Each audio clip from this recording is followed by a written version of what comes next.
त्याची परिणिती याच्यामध्ये होते का कस्टमरकडनं कंटिन्युअस फॉलोअप्स हे सेल्स एक्झिक्युटिव्हला जातात किंवा ओनर ऑफ द ऑर्गनायझेशन्सला जातात आणि थोडक्यामध्ये काय होत आहे का आपल्या संस्थेची जी प्रतिमा आहे ती कुठेतरी मलिन होण्याची शक्यता ही वाढलेली असते. तर आता इथे एक तुमच्या समोर जी स्क्रीन दिसते त्याच्यामध्ये एक एक्झिक्युटिव्ह आहे आणि एक ओनर ऑफ द ऑर्गनायझेशन आहे. तर त्यांच्यामधला एक संवाद थोडासा डिपिक्ट करण्याचा प्रयत्न आपण केलेला आहे त्या केसमध्ये. ही जी सायकल आहे या बिझनेस सायकलला म्हटलं जातं O2C म्हणजे ऑर्डर टू कॅश सायकल. यामध्ये बेसिकली फ्लो कसा चालतो तर कस्टमर आपल्याला ऑर्डर प्लेस करतो म्हणजे तो सेल्स एक्झिक्युटिव्हला किंवा रिस्पेक्टिव्ह डिपार्टमेंटला तो ऑर्डर प्लेस करतो. त्यानंतर ही ऑर्डर जी आहे ही पुढे फुलफिलमेंटला जाते म्हणजे डिस्पॅच डिपार्टमेंटला जाते. डिस्पॅच डिपार्टमेंट त्याच्याप्रमाणे जे काही नेसेसरी पेपर्स आहेत, डिलिव्हरी चलान असेल, टॅक्स इनवॉइस असेल किंवा एक्सपोर्ट युनिट असेल तर एक्सपोर्ट रिलेटेड डॉक्युमेंटेशन असतील तर ते सगळे ते प्रिपेअर करतात आणि त्याच्याप्रमाणे ते मटेरियल व्हेकलमध्ये लोड होतं आणि ते डिलिव्हरी केली जाते. डिलिव्हरी केली गेल्यानंतर नेक्स्ट याच्यामध्ये इनवॉइसिंग पार्ट येतो. इनवॉइसिंग नंतर कस्टमर ते पेमेंट्स देतात त्याचं आयदर आता हल्ली तर कॅश तर फार कमी झाली आहे पण ऑनलाईन बँकिंग होतं किंवा चेक पेमेंट केलं जातं पार्टीकडनं तुमच्या कस्टमरकडनं आणि त्याच्यानंतर त्याचं ऍप्लिकेशन हे आपण सॉफ्टवेअरमध्ये त्याची रिसिप्टची एंट्री करतोय.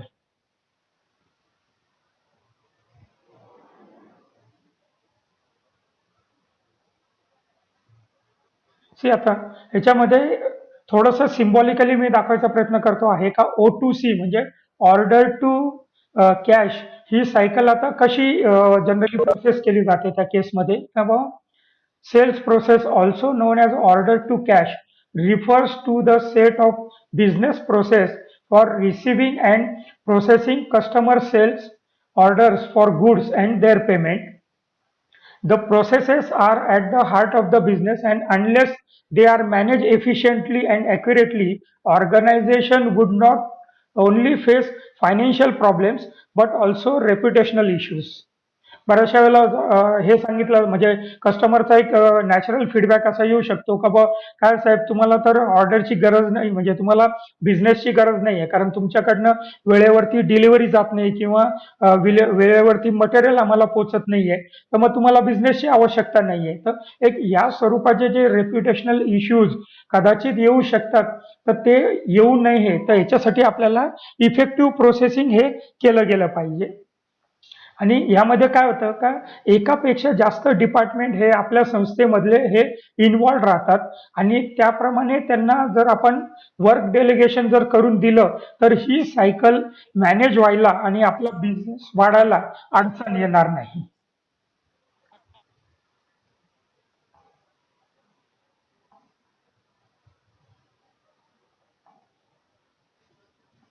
तर या केसमध्ये सर्वात पहिले ऑर्डर रिसीव्ह होते त्यानंतर ती ऑर्डर फुलफिलमेंटसाठी जाते. त्यानंतर शिपिंग ऑर्डर जनरेट केली जाते जेणेकरून मटेरियल हे डिस्पॅचसाठी रेडी होईल. त्याच्या अकॉर्डिंगली डॉक्युमेंटेशन रेडी होईल. त्याचं पेमेंट रिसीव्ह होईल आणि त्याचं पेमेंट आपण ॲज अ सॉफ्टवेअरमध्ये रेकॉर्ड करणार. आता तेच म्हणजे इथे वर्डिंगमध्ये दिलेलं आहे जी काही ती O2C बिझनेस सायकल आहे तर त्यातले महत्वाचे जे डॉक्युमेंटेशन पार्ट आहेत तर त्याची लिस्ट याप्रमाणे आहे. सेल्स ऑर्डर म्हणजे ऑर्डर रिसिव्ड फ्रॉम कस्टमर, त्यानंतर delivery note goods dispatch to customer, त्यानंतर sales invoice, the bills are the bill for goods sold, त्यानंतर receipt of money, sales return जर काही कारणास्तव जर मटेरियल रिजेक्ट झालं असेल किंवा रिटर्न आलेलं असेल आणि त्याच्यानंतर credit note the financial impact for the returns. Now billing and accounting. Now accurate invoicing will help you in the disciplined accounting. सी थोडक्यामध्ये काय आहे का जीएसटी एंड डिपार्टमेंट सुद्धा ज्या वेळेला आपण आपलं जर रिटर्न लेट होत असेल तर आपल्याला पर डे प्रमाणे जे काही चार्ज करते ते ह्याच्यासाठी नाहीये का त्यांना त्यांची गंगाजळी भरायची आहे तर बेसिकली त्याच्यामध्ये त्यांना हे अपेक्षित आहे का व कस्टमरला कस्टमरनी डिसिप्लिन मेंटेन करायला पाहिजे का जी काही पर्टिक्युलर डेट आहे आपल्या रिटर्नची 10 तारीख 20 तारीख तर या डेट्स आपण ॲक्युरेटली मेंटेन केल्या गेल्या पाहिजे. व्यवहार चुकीची नाहीये, पण आता हे खरेदी कर त्यावेळी म्हणजे हा दावा बी तू काय कोणते दिले तू? काय भाऊ काय तू नेहमी तेच पाळपट लावतो कामाची बात राहून जाते मागे. बोल काय म्हणतो, काय झालं का नाही, मिळालं का नाही अजून?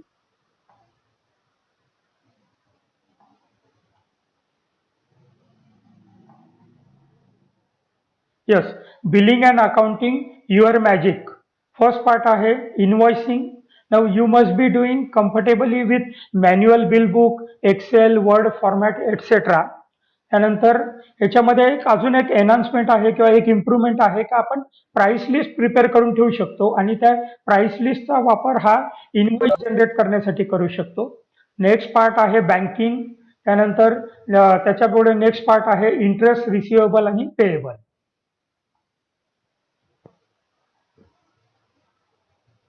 Now let us see how automation can help. म्हणजे आता इथे मी ऑर्डर प्रोसेसिंग हा जो काही कन्सेप्ट आहे हा टॅलीमध्ये मी दाखवण्याचा प्रयत्न करतो आहे. शुभम, टॅलीची स्क्रीन दिसते आपल्याला?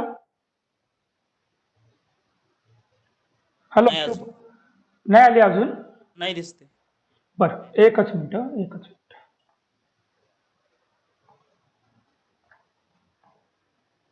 हा, आता दिसते टॅलीची स्क्रीन? हो दिसते. येस. आता आपल्यापैकी बऱ्याचशा बिझनेस हाऊसेसमध्ये जर सपोज ऑर्डर प्रोसेसिंग हे मॉड्यूल जर एनेबल केलेलं नसेल तर ते कसं एनेबल करायचं, तर त्याच्यासाठी एक शॉर्टकट आहे F11. म्हणजे गेटवे ऑफ टॅलीमध्ये ज्या कंपनीत आपल्याला काम करायचं आहे ती कंपनी तुम्ही ओपन करा. ती ओपन केल्यानंतर F11 फीचर्समध्ये गेल्यानंतर 2 नंबरचा ऑप्शन आहे इन्व्हेंटरी फीचर्स. त्याला आपण एंटर केल्यानंतर इथे आपल्याला लेफ्ट साईडला थर्ड आणि लास्ट ब्लॉक दिसतो ऑर्डर प्रोसेसिंग. याच्यामध्ये फर्स्ट ऑप्शन दिलेला आहे एनेबल परचेज ऑर्डर प्रोसेसिंग, ते यस केलं. आणि सेकंडली आहे सेल्स ऑर्डर प्रोसेसिंग, ते यस केलं आणि ते ऍक्सेप्ट करून घेतलं. तर आता हे ऍक्सेप्ट करून घेतल्यानंतर नॉर्मली जर तुमच्या टॅली स्क्रीनमध्ये ट्रान्झॅक्शनमध्ये जर तुम्हाला तिथे पूर्वी 2च ऑप्शन दिसत असतील, अकाउंटिंग वाउचर्स आणि इन्व्हेंटरी वाउचर्स, आता त्याच्या खाली तुम्हाला एक थर्ड ऑप्शन एनेबल झालेला असणार आहे ऑर्डर वाउचर्स. तर या ऑर्डर वाउचरला इथे आपण एंटर केल्यानंतर इथे मला सेल्स ऑर्डरची स्क्रीन दिसते आहे आणि जो दुसरा एक पार्ट आहे परचेज ऑर्डर प्रोसेसिंग, म्हणजे जी ऑर्डर मी माझ्या वेंडरला प्लेस करतो तर त्याचं जे ऑप्शन आहे ते इकडे परचेज ऑर्डर मध्ये ऑप्शन दिलेला आहे. आता बऱ्याचशा ठिकाणी एक क्वेरी अशी येते का बा आपला जो व्हाउचर नंबर आहे तो तितकासा इम्पॉर्टंट नाहीये जितका कस्टमरची पीओ किंवा कस्टमरचा परचेज ऑर्डर नंबर हा रेफरन्स महत्वाचा आहे. तर जनरली टॅलीमध्ये बाय डिफॉल्ट काय होतं का ज्यावेळेला मी सेल्स ऑर्डर प्रोसेसिंग हे व्हाउचर एनेबल केलं जातं तर त्याचं जे व्हाउचर नंबरिंग असतं हे ऑटोमॅटिक असतं. ऑटोमॅटिकचा अर्थ असा आहे का 1 2 3 4 असं ते सिक्वेन्शियली मेंटेन होणार. पण माझ्याकडे आता आपल्याकडे बेसिक लॉजिक असं आहे का 1 2 3 4 हे आपल्याला तितकं कामाचं नाही आहे जितकं मला कस्टमरचा पीओ नंबर महत्वाचा आहे. तर आता मला कस्टमरचा जर पीओ नंबर माझ्या सेल्स ऑर्डर बुक्समध्ये जर मेंटेन करायचा असेल तर त्यासाठी मला सर्वात पहिले एक छोटंसं सेटिंग करायला लागेल. इथे आलो मी अकाउंट्स इन्फो, त्यानंतर व्हाउचर टाईप्समध्ये आणि ऑल्टरमध्ये जाऊन मी इथे सेल्स ऑर्डर प्रोसेसिंगमध्ये घेतोय. सेल्स ऑर्डर प्रोसेसिंगमध्ये घेतल्यानंतर बाय डिफॉल्ट जनरली हे जे आहे ना हे इथे ऑटोमॅटिक असतं. तर त्याच्याऐवजी ऑटोमॅटिकली जाऊन तिथे फक्त तुम्ही मॅन्युअल करून टाका आणि मॅन्युअल करून फक्त त्याला तुम्ही ऍक्सेप्ट करा. कारण बेसिक कन्सेप्ट एक असा आहे का इथे ऑटो नंबरिंग महत्वाचं नाहीये, इथे आपल्याला कस्टमरचा पीओ नंबर महत्वाचा आहे. त्यानंतर आता मी इथे ऑर्डर व्हाउचर मध्ये आल्यानंतर आता बघा इथे वरती जे टॉपला नंबर व्हाउचर नंबर दाखवतोय तो ब्लँक आहे. इथे आता से सपोज मी एखादा कस्टमरचा जो पीओ नंबर आहे तो मी इथं टाकतोय. ओके, त्यानंतर इथं मी पार्टी सिलेक्ट करतोय. से फॉर एक्झाम्पल पार्टी सिलेक्ट केली. त्यानंतर इथे सगळे त्यांचे डिस्पॅच आणि बाकीचे टर्म्स अँड कंडिशन्स येतील. तर बघा आता तुम्ही जो मी ऑर्डर नंबर मॅन्युअली टाकलेला होता तोच ऑर्डर नंबर आता इथे ऑटोमॅटिकली सिलेक्ट झालेला आहे. म्हणजे मला हा नंबर जो आहे हा माझ्या सेल्स इनवॉइस म्हणा किंवा डिलिव्हरी चलन म्हणा डिस्पॅच डॉक्युमेंट्स मध्ये तो ट्रॅकिंग मध्ये वापरला जाईल. त्यानंतर सपोज मी कुठला एक प्रॉडक्ट घेतोय त्या प्रॉडक्ट मध्ये आता इथे आल्यानंतर इथे आल्यावरती तो मला दाखवतो का बा ड्यू ऑन.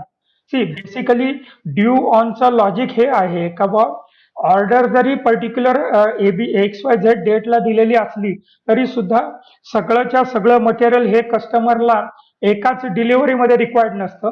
तर त्यांच्या काही शेड्यूल असतात किंवा त्यांच्या काही ठराविक डेट्स असतात, त्यांना त्या डेटला मटेरियल रिक्वायर्ड असतं. तर ते आपण याच्यामध्ये मेन्शन करू शकतो का बा यांना हे मटेरियल कधी रिक्वायर्ड आहे. से फॉर एक्झाम्पल ह्यांना हे मटेरियल 7 दिवसामध्ये रिक्वायर्ड आहे. ओके. आणि से क्वांटिटी 100 रिक्वायर्ड आहे. ओके. त्यानंतर ते अजून एक त्याच्यावर मटेरियल रिक्वायर्ड आहे.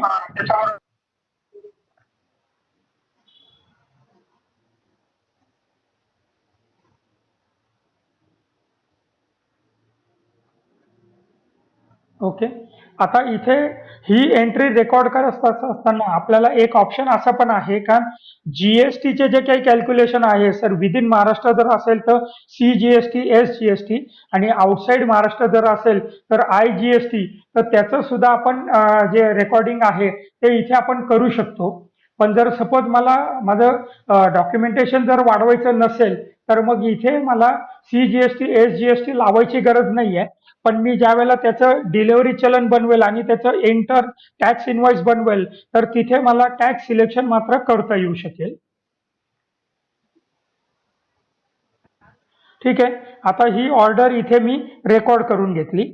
तर आता as a owner of the organization जर मला बघायचं असेल का बा ह्या पार्टीची जी काही ऑर्डर आता आपण बुक केलेली आहे किंवा युजरनी बुक केलेली आहे आणि ॲज अ ओनर मला चेक करायचं का बा आज दिवसाभरामध्ये टू डूची एक लिस्ट बनवायची आहे का बा काय काय मटेरियल मला डिस्पॅच व्हायला पाहिजे. तर मग हे रिपोर्ट मला कुठे मिळणार. तर रिपोर्टसाठी आपण येतो इकडे D फॉर डिस्प्ले, त्यानंतर स्टेटमेंट्स ऑफ इन्व्हेंटरी, त्यानंतर सेल्स ऑर्डर आउटस्टँडिंग आणि इथे कंपनीने आपल्याला टोटल 6 वेगवेगळे ऑप्शन्स दिलेले आहे का तुम्ही ह्या ऑर्डर्स पेंडिंग ऑर्डर ज्या आहेत या स्टॉक ग्रुप वाईज बघू शकतात, स्टॉक कॅटेगरी वाईज बघू शकतात, स्टॉक आयटम वाईज बघू शकतात, ledger group wise, ledger wise किंवा all orders. Say for example मी फक्त ऑल ऑर्डर्स म्हणतोय. तर आता इथे ज्या वेळेला बघितलं रेकॉर्ड हा इथं रेकॉर्डमध्ये मला दाखवतोय का बघ जे काही सेल्स ऑर्डर आउटस्टँडिंग आहेत माझ्या तर टोटल किती आउटस्टँडिंग आहे. आणि याच्यामध्ये जर मी कॉलम्समध्ये जर बघायचा प्रयत्न केला तर फर्स्ट कॉलम मला दाखवतो का बा ऑर्डर क्वांटिटी म्हणजे समोरच्या कस्टमरनी मला किती क्वांटिटीची रिक्वायरमेंट केलेली होती आणि त्याच्यापैकी आता किती क्वांटिटी अजून मला डिस्पॅच करायची आहे. त्याच्यानंतर त्याचा रेट दिलेला आहे, त्याची व्हॅल्यू आहे आणि एका पर्टिक्युलर डेटला ज्या दिवशी मी हा रिपोर्ट बघतोय तर त्या दिवशी ह्या ऑर्डरला टोटल किती दिवस झालेले आहेत. कारण शेवटी ज्या वेळेला आपण ISO किंवा एखादी सर्टिफाईड ऑर्गनायझेशन असतो तर तिथे आपलं एक ब्रीद वाक्य असतं का बा say whatever you do or do whatever you say. म्हणजे तुमच्या बोलण्यामध्ये आणि तुमच्या काम करण्यामध्ये एक वाक्यता असली पाहिजे. तर इन शॉर्ट सांगायचा उद्देश असा आहे का हा जो लास्ट कॉलम जो आहे ड्यू ऑन हा आपल्या सर्वांच्या दृष्टीने महत्वाचा असतो कारण याच्यावरती आपल्या संस्थेची पोझिशन मार्केटमधली अवलंबून असते. आता फॉर सम रिझन ही एवढी मोठी भली मोठी लिस्ट दिसते पण मला माझी जी काही पार्टीची आता आपण ऑर्डर बुक केलेली होती ती फक्त स्पेसिफिक जर मला ऑर्डर जर बघायची असेल तर इथे आपण याच्यामध्ये लेजर म्हणून एक ऑप्शन आहे त्या लेजर मध्ये गेलात आणि आपण ज्या पार्टीचे ऑर्डर बुक केलेली ती पार्टी सिलेक्ट केली की त्याचे जे काही ऑर्डर्स आहेत पेंडिंग ऑर्डर्स या आपल्याला इथे दिसायला लागतात. से फॉर एक्झाम्पल इथे आपण या ऑर्डर केला कम्प्लिटली बुक कोणत्या कोणत्या केलेला आहे या आपल्याला ऑप्शन इथे दाखवतोय. आणि त्यानंतर लेजरमध्ये जाऊन जर मी सपोज एनी सिलेक्ट केलं तर पुन्हा एकदा मला सगळ्या ऑर्डर दिसतील.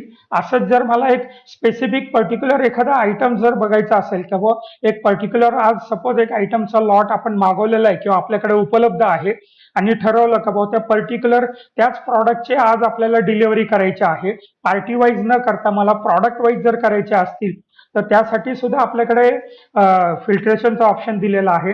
मी इथं आयटम वरती जाऊन सिलेक्ट करू शकता आणि से फॉर एक्झाम्पल याच्यातलं मी फर्स्ट प्रॉडक्ट जर सिलेक्ट केलं तर तो दाखवतो का बाबा हा जो पर्टिक्युलर जो आयटम आहे हा या 2 पार्ट्यांना आणि या गिवन क्वांटिटीमध्ये आपल्याला डिस्पॅच करायचा आहे. Right sir?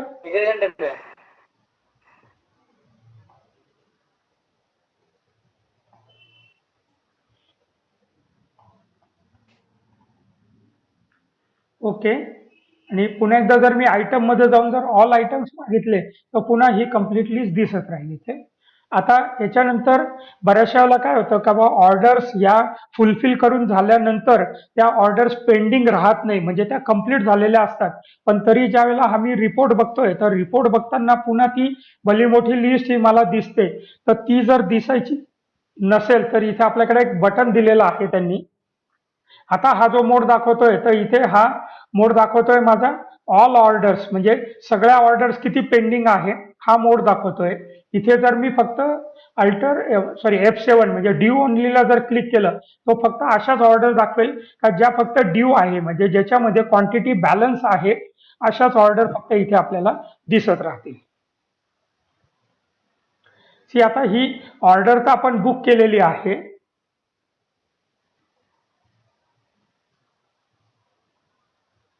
ओके. अभिनंदन डिस्ट्रीब्युटर या पार्टीसाठी ही ऑर्डर आपण आता बुक केलेली आहे. आता सपोज याच्या समोर मला मटेरियल डिस्पॅच करायचं आहे, म्हणजे पार्टीची ऑर्डर आलेली आहे. आता ही ऑर्डर फुलफिलमेंटसाठी चाललेली आहे. तर फुलफिलमेंटसाठी आपण काय करणार, हे इंटिमेशन आपण आपल्या डिस्पॅच डिपार्टमेंटला देणार आणि त्या डिस्पॅच डिपार्टमेंटला देण्यासाठी आपण 2 पैकी एक डॉक्युमेंट प्रिपेअर करू शकतो. आयदर डिलिव्हरी चलन आपण प्रिपेअर करणार किंवा सेल्स इनवॉइस किंवा टॅक्स इनवॉइस आपण प्रिपेअर करणार. से फॉर एक्झाम्पल आता या केसमध्ये मी डिलिव्हरी चलनचे प्रिपेअर करतोय. डिलिव्हरी चलनसाठी आपण कुठे जातो, नॉर्मल केसमध्ये आपण फायनान्शियल ट्रान्झॅक्शन हे अकाउंटिंग व्हाउचर्स मध्ये करत असतो. त्याच्याऐवजी आपण आता इथे इन्व्हेंटरी व्हाउचर्स मध्ये जाणार. इन्व्हेंटरी व्हाउचर्स मध्ये गेल्यानंतर अल्टर FA डिलिव्हरी नोट म्हणून इथं ऑप्शन दिलेला आहे. ठीक आहे. त्यानंतर इथे मी ही पार्टी सिलेक्ट केली, अभिनंदन डिस्ट्रीब्युटर. की जशी ही पार्टी सिलेक्ट केली की त्या पार्टीच्या जेवढ्या ऑर्डर्स पेंडिंग आहेत त्याचे मला इथे डिटेल्स येऊन जातात. ओके. त्यानंतर आता फॉर एक्झाम्पल मी ही सेल्स ऑर्डर सिलेक्ट करून घेतली.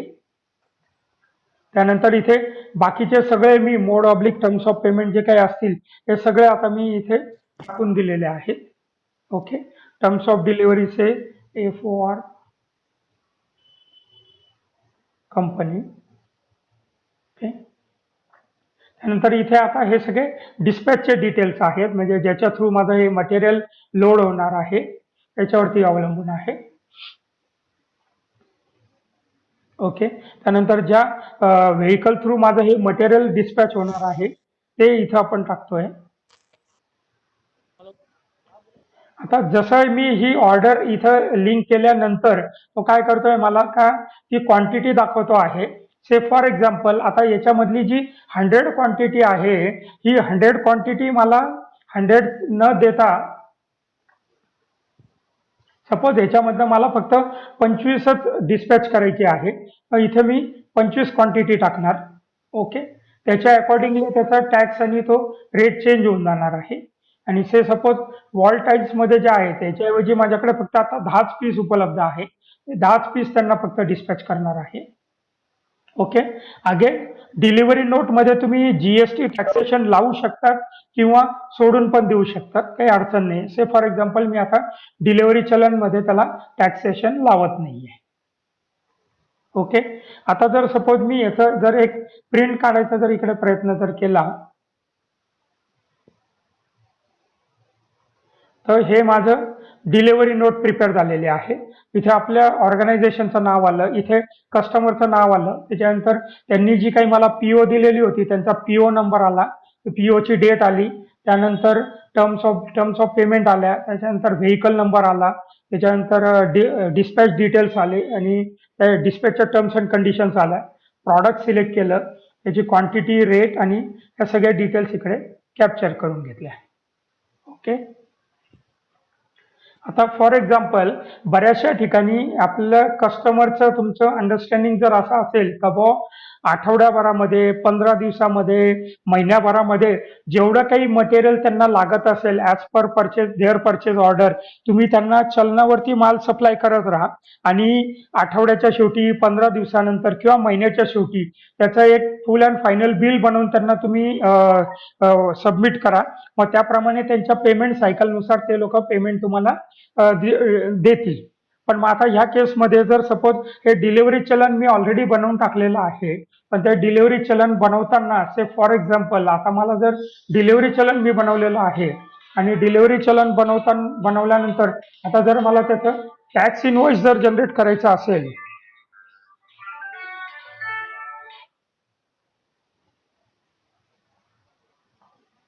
टॅक्स इनवॉइस जर मला बनवायचा असेल तर टॅक्स इनवॉइस बनवत असताना पुन्हा मला हे करायची गरज नाहीये.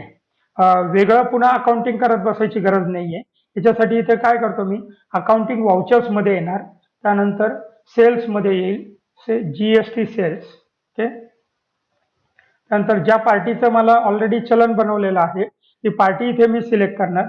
सिलेक्ट केल्यानंतर तो इमिजिएटली त्यांचं बनवलेलं जे काही चलन्स आहे, पेंडिंग चलन्स आहे किंवा ज्यांचं बिल बनलेलं नाहीये ते तिथे मला पेंडिंग लिस्टमध्ये दाखवेल. The moment I selected delivery चलन, पार्टीचा पीओ नंबर, डेट हे सगळं त्यांनी ऑटो कॅप्चर करून घेतलं. म्हणजे मला परत परत ती रिपिटेशन ऑफ इन्फॉर्मेशनची गरज नाही पडत.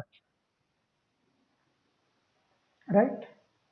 आणि इथे आल्यानंतर फक्त मी काय करतो आहे, त्याच्यानंतर CGST लावणार मी, तर SGST लावणार आणि राऊंड ऑफ जे असेल ते राऊंड ऑफ लावून त्याला मी टॅक्स इनवॉइस कंप्लीट करणार.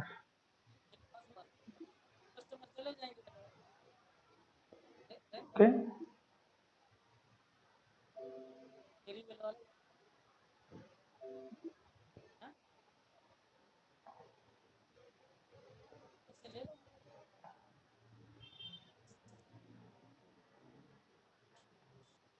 ओके. आता जर मी हे इनवॉइस जर क्लोजली जर बघितलं तर इथे मला काय दाखवतोय, इनवॉइस नंबर, त्याची डेट, त्याच्यानंतर जो काही चलन, ज्या चलनाच्या द्वारे हे मटेरियल पाठवलेलं होतं तो चलन, त्याची डेट, त्याच्यानंतर पार्टीचा पीओ नंबर, त्याची डेट, त्याच्यानंतर माझा व्हेकल नंबर, त्यानंतर प्रॉडक्ट्स आले त्याचा HSN number, quantity, rate, amount आणि खाली त्याचे सगळे टोटल GSTचे डिटेल्स कॅप्चर केलेले आहेत.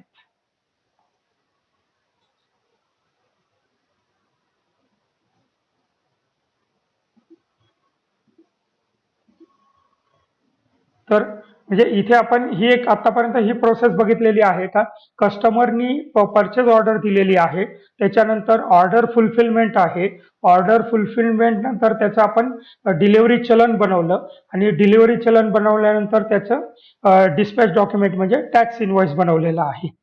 तर आता ह्या एवढ्या बिझनेस प्रोसेस सायकलमध्ये जर कुठे काही जर कोणाला क्वेरी असेल किंवा काही अडचण असेल, डाऊट असेल, तर कृपया चॅट बॉक्समध्ये टाईप करा. तर त्या एकेकाच्या क्वेश्चनचे आन्सर देण्याचा मी इथे प्रयत्न करेन.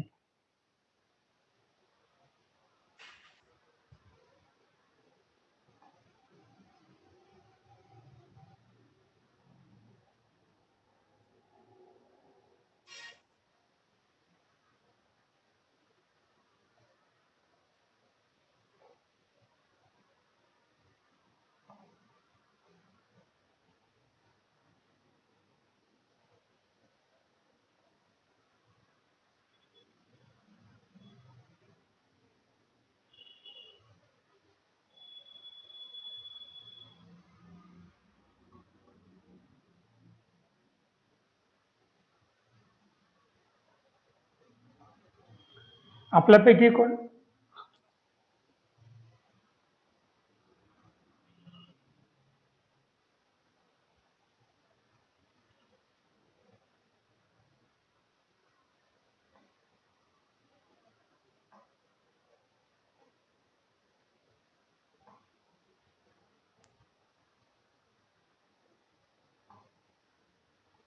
ओके. आता आपल्याकडे एक प्रश्न असा दिलेला आहे का जर डी-सी चलन रेट मेन्शन करायचे नसेल, तर कसे करायचे? म्हणजे थोडक्यामध्ये अविनाश कोठावदेंचा हा प्रश्न आहे का जर सपोज मला डी-सी चलनमध्ये रेट मेन्शन करायचे नसेल, तर कसे करायचे आहे? तर ह्याचं एक सिंपल उत्तर असं आहे का तुम्ही डेटा म्हणजे डिलिव्हरी चलनमध्ये जी काही एंट्री करत आहात, तर एंट्री करताना भलेही तुम्ही रेट टाका, पण प्रिंटिंगमध्ये टॅलीमध्ये आपल्याकडे एक अशी फॅसिलिटी दिलेली आहे का तुम्ही रेट आणि अमाऊंट हाईड करू शकता. से फॉर एक्झाम्पल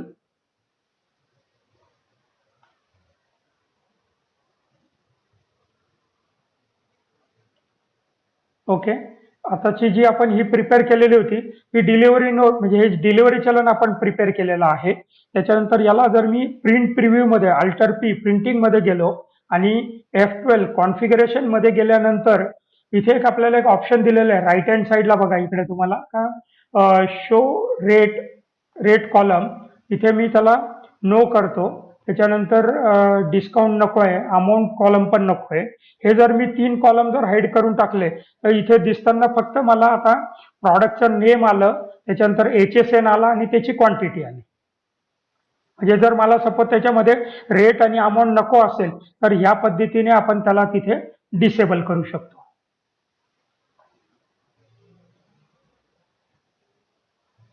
आय थिंक हे उत्तर मी दिलेलं आहे हे प्रश्नाचं समाधान झालेलं असणार आहे. त्यानंतर आपल्याकडे एक अजून प्रश्न आलेला आहे का how to manage the GST percentage while preparing the sales invoices.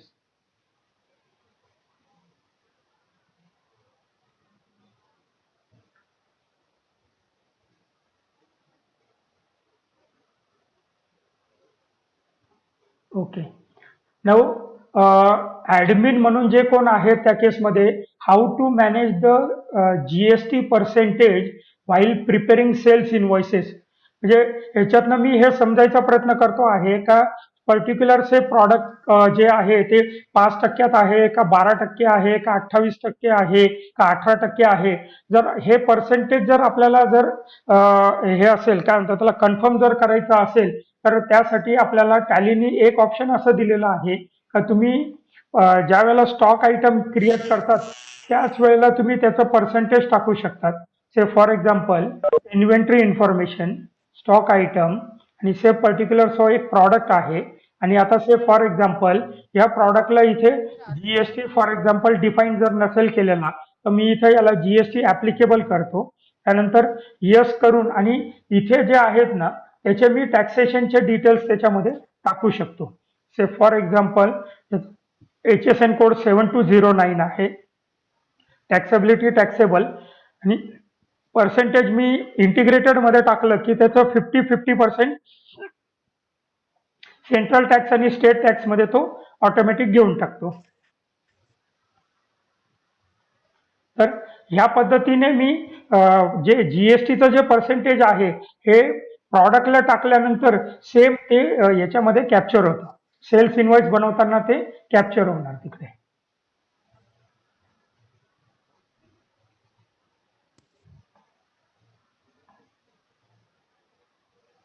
I hope का I have answered the question appropriately. त्यानंतर आता ओम साई एंटरप्राइजेस म्हणून एक आपल्याला प्रश्न आलेला आहे का पार्टी पेमेंट करताना अगेन्स्ट रेफरन्स नंबर आणि डेट कसे. ओके.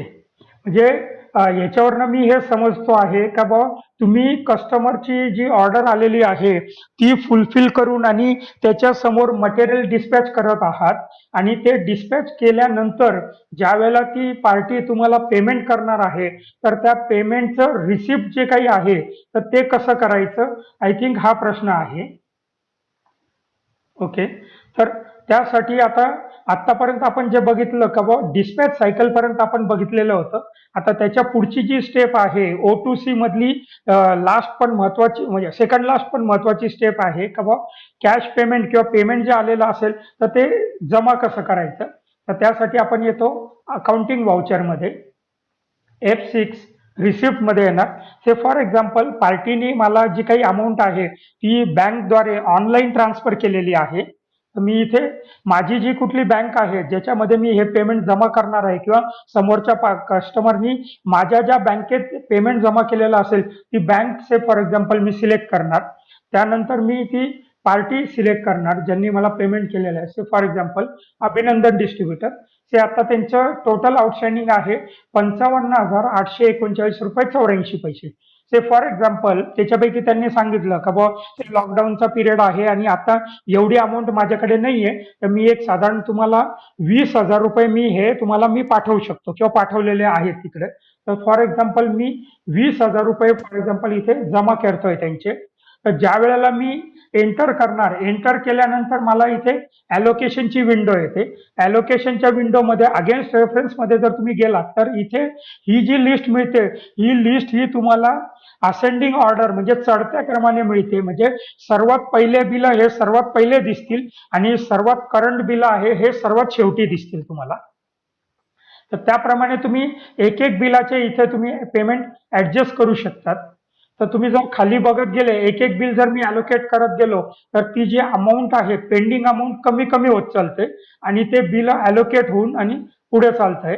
आता लास्ट ज्या वेळेला मी बिलामध्ये येईल तर त्यावेळेला तो बघा मला दाखवतोय का 20,000 मधली फक्त 1,812 रुपये 16 पैसे एवढीच अमाऊंट ही शेवटच्या बिलासमोर अलोकेट होऊ शकते. म्हणजे पहिले 4 बिल हे आपले नॉक ऑफ होऊन जातील आणि फक्त जे शेवटचं बिल आहे म्हणजे 79 नंबरचं जे पार्टीचं बिल आहे तेच फक्त आपल्याला इथे आउटस्टँडिंग मध्ये राहणार आहे. झालं. ते आता इथं पार्टीने मला एनईएफटी करून दिलेला आहे तर मी इकडे ई फंड्स ट्रान्सफर घेणार.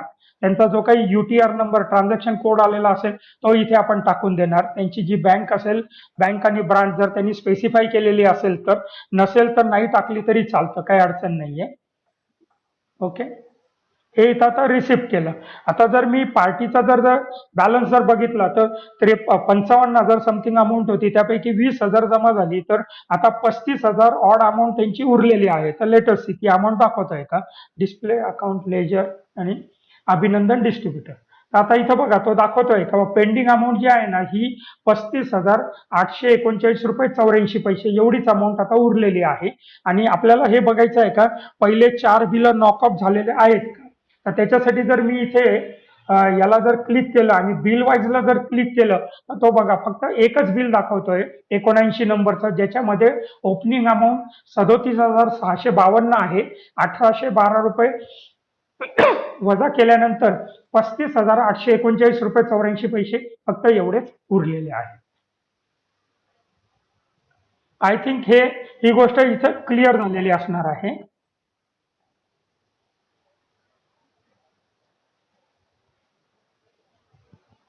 इसके अलावा और कोई सवाल है, कोई क्वेश्चन है, कोई डाउट है, कोई क्वेरी है?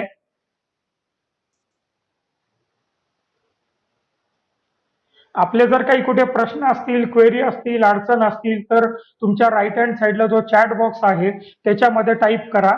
1-2 मिनिटं फक्त आपण वेट करूया जर काही क्वेश्चन्स असतील. नसतील तर पुढच्या सेक्शनला आपण कंटिन्यू करूया.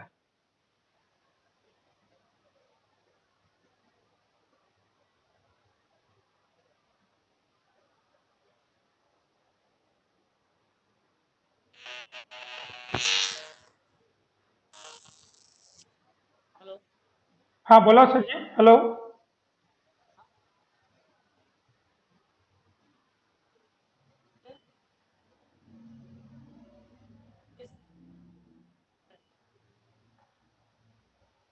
ओके. आय थिंक काही क्वेश्चन्स नाही आहेत आणि असतील ना तरी तुम्ही चॅट बॉक्समध्ये टाईप करून ठेवा. पुढच्या सेक्शनच्या वेळेला आपण ते अटेंड करूया.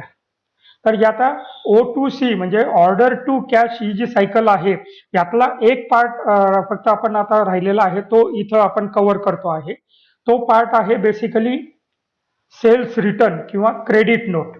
जे फॉर एक्झाम्पल तुम्ही एखाद्या कस्टमरला काही मटेरियल सप्लाय केलेलं आहे आणि for what ever the reason may be पण त्यांनी either part or full quantity जर त्यांनी रिटर्न केलेली असेल तर ते ट्रान्झॅक्शन कसं रेकॉर्ड करायचं आता आपण ते बघायचा प्रयत्न करूया. हे ट्रान्झॅक्शन ज्या वेळेला आपण रेकॉर्ड करतोय तर ते रेकॉर्ड करत असताना आपल्याला त्याची क्रेडिट नोट बनवायला पाहिजे. तर क्रेडिट नोट बनवण्यासाठी आपण काय करतो, अकाउंटिंग व्हाउचर मध्ये जाणार आणि फॉर एक्झाम्पल आता इथे मला क्रेडिट नोट एनेबल्ड दिसतंय, सॉरी डिसेबल दिसतंय, हायलाइट नाही केलेलं आहे.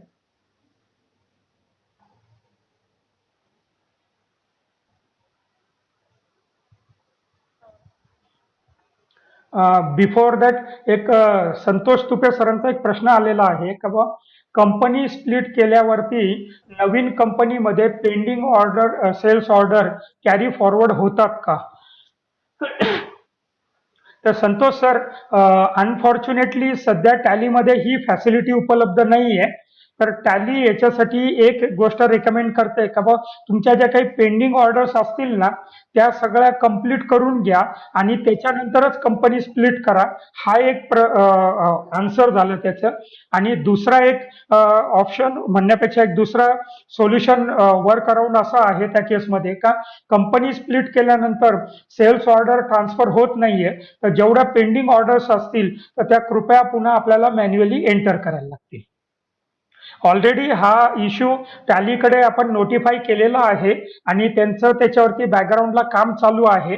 फक्त त्याची आता एक्झॅक्ट डेट आपल्याकडे आलेली नाहीये का व ज्याच्या अनुषंगाने आपल्याला हे सोल्युशन अवेलेबल होऊन जाईल. तरी ते सोल्युशन येईपर्यंत तुर्तास तरी आपल्याला मॅन्युअलीच त्या ऑर्डर पंच करायला लागतील. Thank you sir. Now coming back to our credit note, म्हणजे जे काही मटेरियल आपण सप्लाय करतो आहे ते रिटर्न आलेलं आहे. आता ते रेकॉर्ड करण्यासाठी मी F11 फीचर्स मध्ये घेणार आणि त्याच्यानंतर इथे अकाउंटिंग मध्ये enable debit note credit note. Okay, आता हे एनेबल केल्यानंतर इथे क्रेडिट नोट येणार. ओके, आणि से फॉर एक्झाम्पल मला ही ॲज अ इनवॉइस पाहिजे कारण मला मटेरियल सुद्धा माझ्या इनवर्डला अपडेट झालेलं पाहिजे आहे. आता इथे तो मला विचारतोय का हे जे काही मटेरियल जे रिटर्न होतं आहे, हे जे काही मटेरियल माझं रिटर्न होतं आहे तर हे रिटर्न झालेलं जे मटेरियल आहे हे रेकॉर्ड करण्यासाठी मला त्याचे ओरिजिनल काही डिटेल्स लागतील. से फॉर एक्झाम्पल का हे जे काही मटेरियल सेल्स रिटर्न होतं आहे हे एक्झॅक्टली कुठल्या इनवॉइस समोर होतं आहे. कारण as far as GST is concern आपल्याला जी काही क्रेडिट नोट इश्यू करायची आहे त्याच्यामध्ये ओरिजिनल टॅक्स इनवॉइसचा रेफरन्स लागतो. कारण जर तुम्ही GSTN पोर्टलला जर GSTR1 रिपोर्ट जर बघितला तर त्याच्यामध्ये एक हे काय म्हणतात एक रेकॉर्ड असं पण आहे का बा क्रेडिट नोट किती तुम्ही इश्यू केलेला आहे आणि त्यांचा क्रॉस रेफरन्स म्हणजे त्यांचा ओरिजिनल इनवॉइस सुद्धा रेफरन्स इथे लागतो आपल्याला. ओके,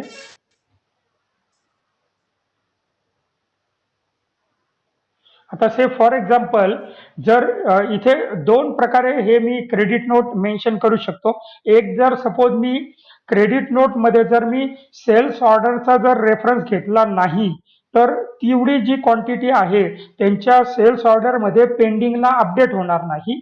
आणि सेकंडली जर मी सपोज सेल्स ऑर्डर घेताना जर सपोज त्याची पेंडिंग ऑर्डर जर मी सिलेक्ट केली तर त्या पेंडिंग ऑर्डर समोर तो क्वांटिटी मला अपडेट करून दाखवेल. ओके, आणि से फॉर एक्झाम्पल या केसमध्ये से 5 kg त्यांनी मला रिटर्न केलेलं आहे. ओके, आणि हे जे काही मटेरियल आहे एवढंच फक्त त्यांनी मला रिटर्न केलेलं आहे. ठीक आहे, त्याच्यावरती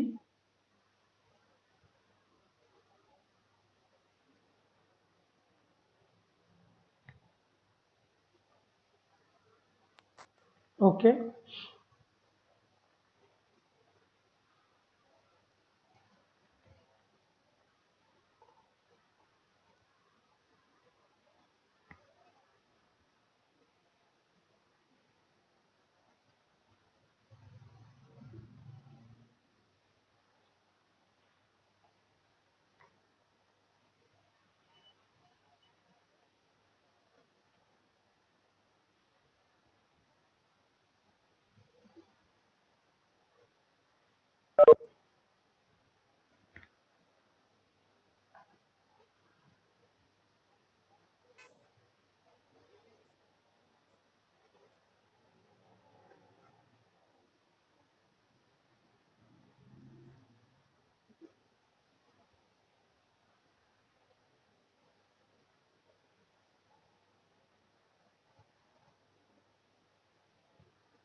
yes, 79.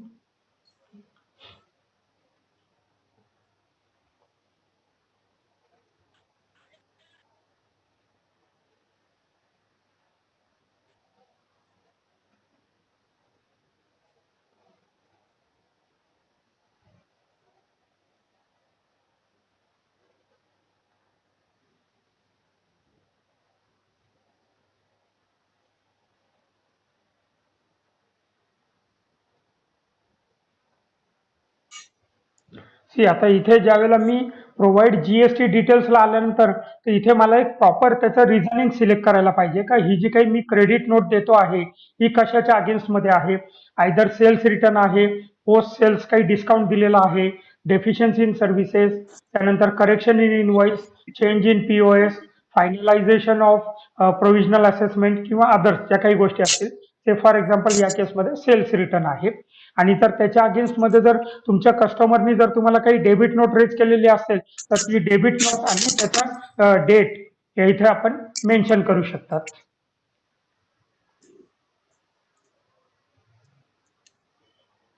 हा. ओके. तर आता ही क्रेडिट नोट दिल्यानंतर आपण जर पार्टीचं जर आपण लेजर बघितलं तर पार्टीच्या लेजर एवढी जी अमाऊंट आहे ही पहिले 35,000 समथिंग दाखवत होती. आता 7,080 ती रिड्यूस झाली. तर आता पार्टीचं आउटस्टँडिंग हे 28,759 रुपये 84 पैसे दाखवतोय. म्हणजे तेवढा इफेक्ट आहे का बुवा, तेवढ्यांनी अमाऊंट पार्टीचं आउटस्टँडिंग हे रिड्यूस झालेलं आहे. सी क्रेडिट नोट टाकत असताना दोन गोष्टी आपल्याला काळजीपूर्वक या टाकल्या गेल्या पाहिजे. एक सर्वात महत्वाचं म्हणजे त्याचा जो ओरिजिनल इनवॉइस नंबर जो आहे आणि त्याची डेट आहे या दोन गोष्टी मेन्शन केल्या पाहिजे. आणि सेकंड आणि सर्वात महत्वाची गोष्ट आहे का बुवा जिथं आपण जीएसटी डिटेल्स आपण तिथं टाकतो आहे तर त्याचं एक प्रॉपर रिझन तिथं दिलं गेलं पाहिजे का बुवा ही जी काही क्रेडिट नोट देतो आहे तर ही आपण कशासाठी देतोय. सी बेसिकली हे विचारायला कोणी आपल्याला येत नाहीये पण हे का महत्वाचं आहे डॉक्युमेंटेशनच्या दृष्टीने कारण या सगळ्या गोष्टी ज्या आहेत ना या जीएसटीचं जे रिटर्न आहे माझं GSTR1 जे सेल्स रिलेटेड रिटर्न आहे तिथे ही गोष्ट कॅप्चर होते. राईट.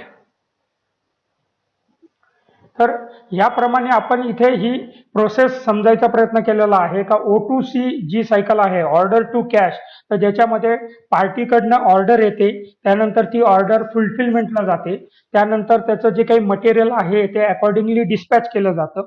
डिस्पॅच केल्यानंतर त्याचं डिस्पॅचचं डॉक्युमेंट आयदर डिलिव्हरी नोट किंवा डायरेक्टली टॅक्स इनवॉइस जनरेट केलं जातं. काही कारणास्तव जर सपोज ते मटेरियल रिटर्न जर होत असेल तर त्याची आपण क्रेडिट नोट पास करतो आणि क्रेडिट नोट पास झाल्यानंतर सर्वात महत्वाचं जे आहे का त्यांचं जे काही पेमेंट आहे जे रिसिप्ट आहे ते आपण कसं रेकॉर्ड करतो आहे. तर याप्रमाणे ही जी O2C सायकल आहे ही प्रॉपरली फुलफिल होते.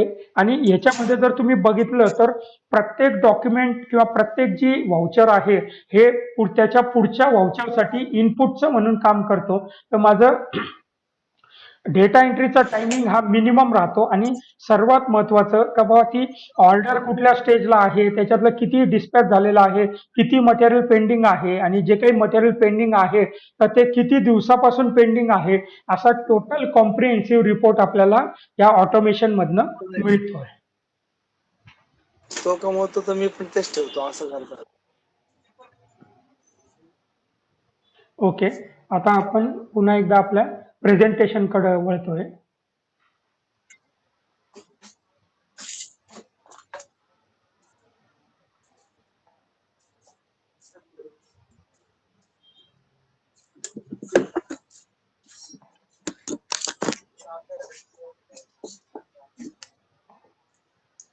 Okay. Now stock management keep an eye on your stock.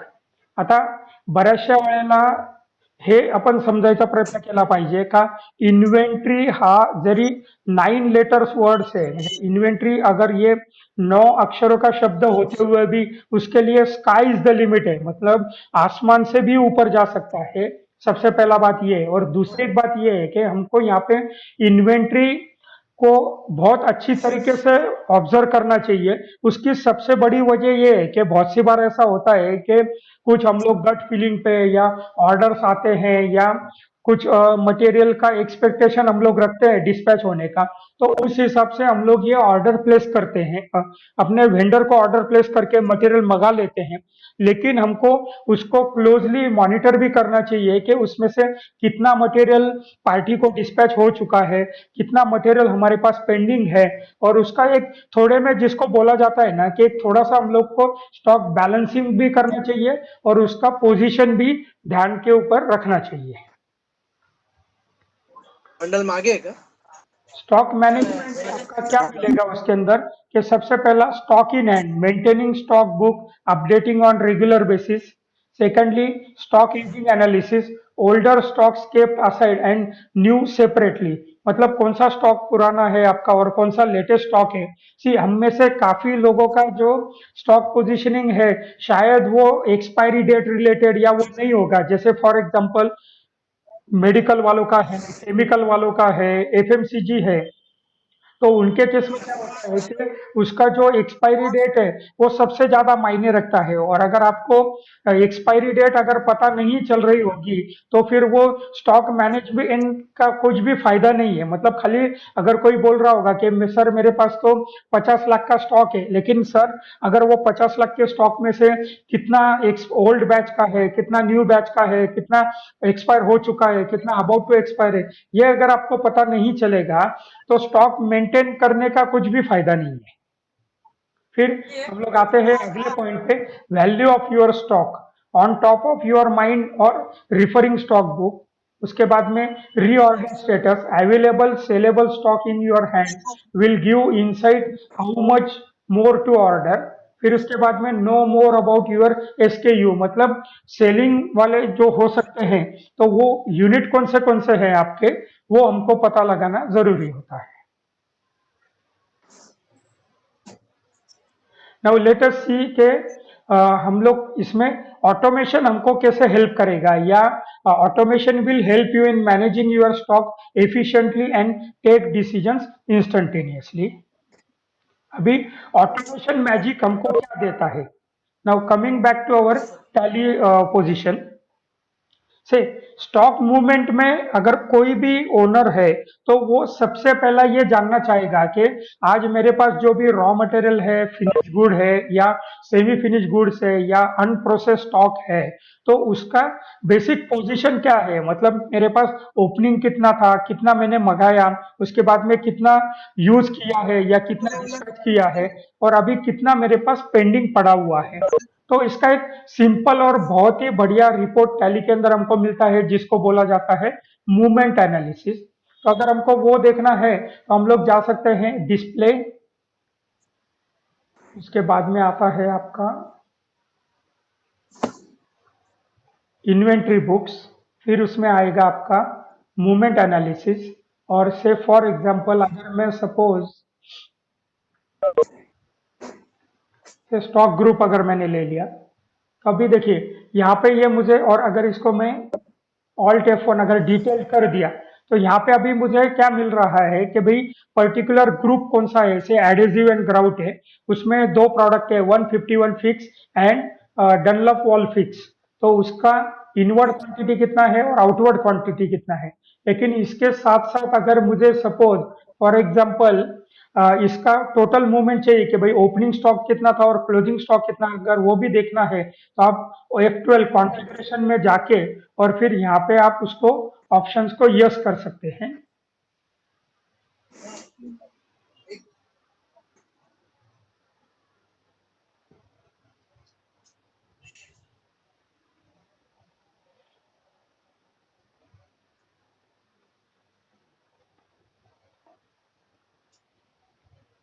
Okay, फिर यहाँ पे इसको मैंने एक्सपांड कर दिया और उसके बाद में मैं कॉन्फ़िगर में चला गया। अभी देखिए यहाँ पे show opening balance yes, inward yes, outward yes and closing yes.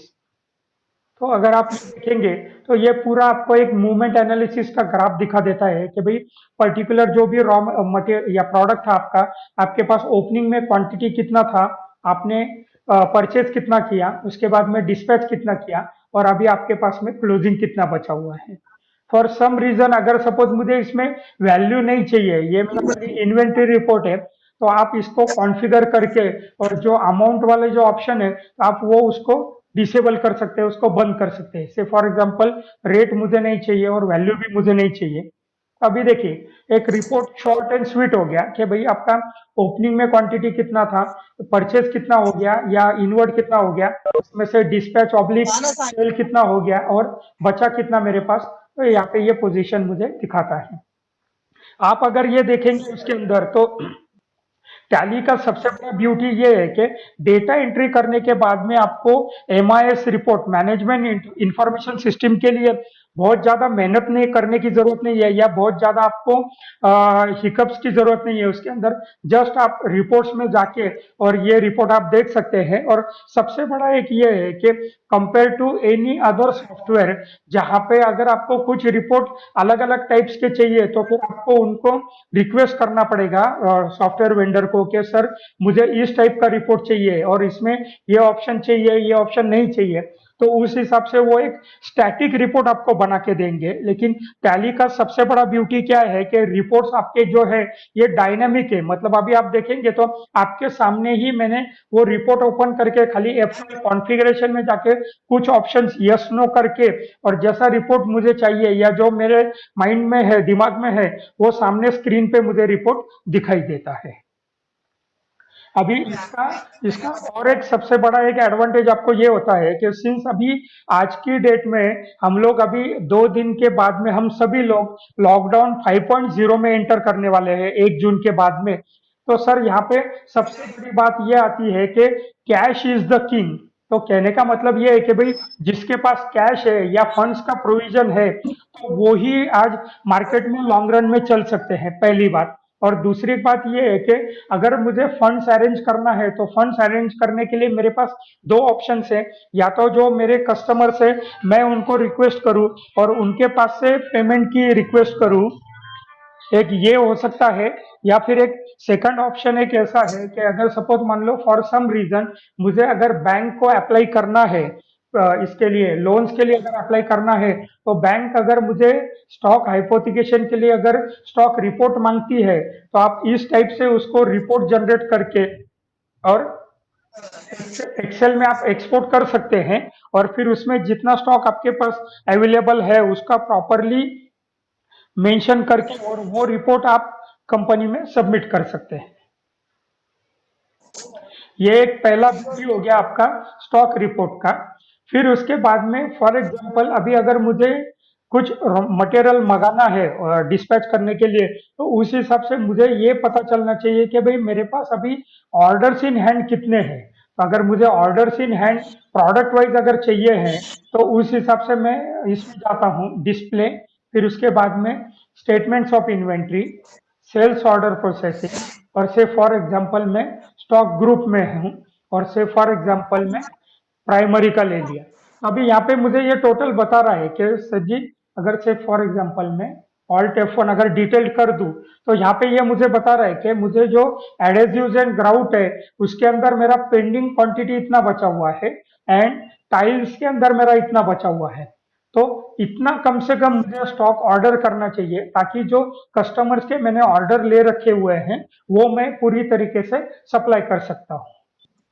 तो आप अगर एक जस्ट थोड़ा सा इमेजिन करके देखिए कि अगर सपोज ये चीजें अगर आप टैली सॉफ्टवेयर में मेंटेन नहीं करते हैं तो एक बंदा क्वायर बुक रजिस्टर लेके बैठेगा, फिर उसके ऊपर रूलर से लाइनिंग्स करके और फिर उसमें वो मेंशन करता रहेगा ओपनिंग क्वांटिटी कितना है, आया कितना, गया कितना, मतलब पूरा काम मैन्युअली है।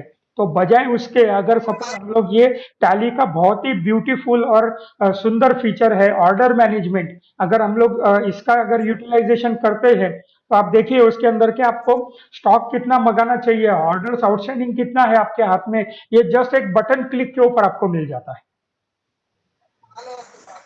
This is the beauty of automation. अभी इसके साथ साथ यहाँ पे एक और फीचर नहीं, एक और एक टॉपिक आपको बताने की कोशिश करना चाहूंगा उसके अंदर के बहुत सी बार मन में सवाल ये आता है कि भाई ठीक है सर जी, ये ऑर्डर तो मुझे करना है, पर अभी मेरे पास कितना स्टॉक है अवेलेबल और कितना स्टॉक कम पड़ रहा है या कितने का डेफिसिट है। तो ये सब पता लगाने के लिए टैली ने रीऑर्डर स्टेटस नाम का एक आपको फीचर दिया हुआ है। रीऑर्डर स्टेटस बेसिकली क्या करता है कि आपके पास कितना स्टॉक होना चाहिए, जो आपने एक इमेजिनेटिव या एक कोई मैजिकल फिगर आपने डिसाइड करके रखा होगा कि भाई कभी भी कोई भी कस्टमर का अगर ऑर्डर आता है या मेरा सेल्स वाला बंदा अगर मुझे कॉल करता है कि भाई सर मुझे ये इतना स्टॉक चाहिए तो अपने पास है क्या, तो ये पोजीशन अगर मुझे देखना है तो मेरे पास कितना स्टॉक होना चाहिए और उसके नीचे अगर स्टॉक चला गया तो मुझे ऑर्डर प्लेस करना चाहिए। तो ये समझने के लिए टैली में एक बहुत ही बढ़िया फीचर है जिसको बोला जाता है रीऑर्डर स्टेटस। अभी रीऑर्डर स्टेटस ये यूज कैसे करना है, तो ये यूज करने के लिए इन्वेंट्री इन्फो में हम लोग जाते हैं, फिर उसके बाद में रीऑर्डर लेवल्स, और से फॉर एग्जांपल अगर मैं स्टॉक ग्रुप वाइज अगर करता हूं, से फॉर एग्जांपल ऑल आइटम्स, तो अभी आपके सामने टैली के स्क्रीन में एक रिपोर्ट आपको दिख रहा होगा, स्पेसिफाई रीऑर्डर लेवल्स, जिसमें अंडर ग्रुप है ऑल आइटम्स, और यहाँ पे आपको लेफ्ट साइड में प्रोडक्ट के नाम दिख रहे हैं, ये साइड में प्रोडक्ट के नाम दिख रहे हैं, और राइट साइड में आपको दो कॉलम दिख रहे हैं कि भाई reorder quantity end minimum order quantity. अभी मैं बार बार रीऑर्डर ऑर्डर ऑर्डर ये सब चल रहा है तो यार एखादा बोलेगा जज जैसा ऑर्डर ऑर्डर, भाई शांत रहो, नहीं पर प्रेजेंटर हूं तो मुझे तो बोलना जरूरी है। तो यहाँ पे सी रीऑर्डर क्वांटिटी का मतलब ये होता है कि ये ऐसा मिनिमम स्टॉक लेवल है कि जिसके नीचे अगर एक भी क्वांटिटी कम हो गया तो मुझे ऑर्डर पार्टी मेरे वेंडर को ऑर्डर प्लेस करना चाहिए, पहली बात। और दूसरा, उसके बाजू में जो ये ऑप्शन जो कॉलम जो दिखा रहा है, मिनिमम ऑर्डर क्वांटिटी या जिसको MOQ बोला जाता है। MOQ का मतलब क्या होता है कि भाई आपके पास आपको कितना भी स्टॉक चाहिए है, लेकिन सपोज फॉर एग्जांपल अगर सामने वाले पार्टी ने बोला कि भाई इसके नीचे मैं स्टॉक नहीं दे सकता हूं आपको, तो आप ऑर्डर आपको उतना ही प्लेस करना पड़ेगा जितना उनका मिनिमम पैकिंग क्वांटिटी है। से फॉर एग्जांपल अगर सपोज मैं कोई मेंटेनेंस या रिपेयरिंग का या मैन्युफैक्चरिंग का काम करता हूं जिसमें मुझे एस्केप बेरिंग्स चाहिए, फॉर एग्जांपल एक पर्टिकुलर 12340 तक का नंबर है, उसका प्रोडक्ट कोड है, और वो बेरिंग जो है मुझे 10, मैंने मेरा रीऑर्डर क्वांटिटी 10 रखा है, मतलब कभी भी at any given point of time अगर 10 क्वांटिटी के नीचे अगर वो एस्केप बेरिंग्स चला गया तो मुझे ऑर्डर प्लेस करना चाहिए। लेकिन जो मेरा वेंडर है से परफेक्ट बेरिंग्स एंड सेल्स वाला, तो वो बोलते हैं सर के ठीक है आपकी 10 की जो क्वांटिटी है ये सर आंखों पे है, लेकिन मेरे पास सर कंपनी का जो पैकिंग है ना वो मिनिमम 15 पीस का आता है, तो वो मैं पैकिंग आपको ब्रेक करके नहीं दूंगा। तो यहाँ पे जो 15 क्वांटिटी है that is non as a MOQ, that is minimum ordering quantity.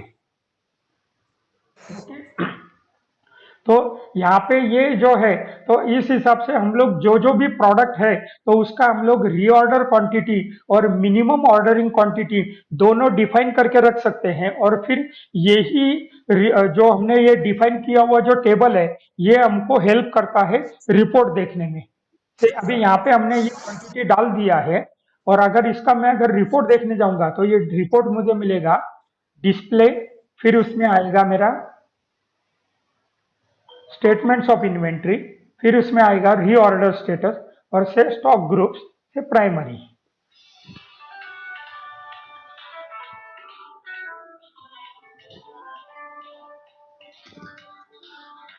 Hello, sir एक माझं आता एक प्रेझेंटेशन चालू आहे, ते संपलं की फोन करतो सर, प्लीज।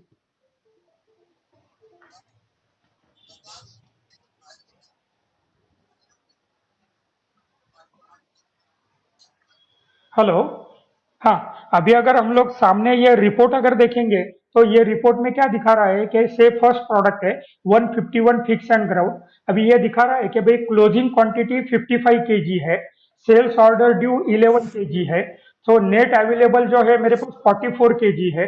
रीऑर्डर लेवल हमने डाला है 1000 केजी। शॉर्टफॉल 956 केजी का है। तो इसलिए हम लोग को order to be placed 956 KG दिखा रहा है। बराबर।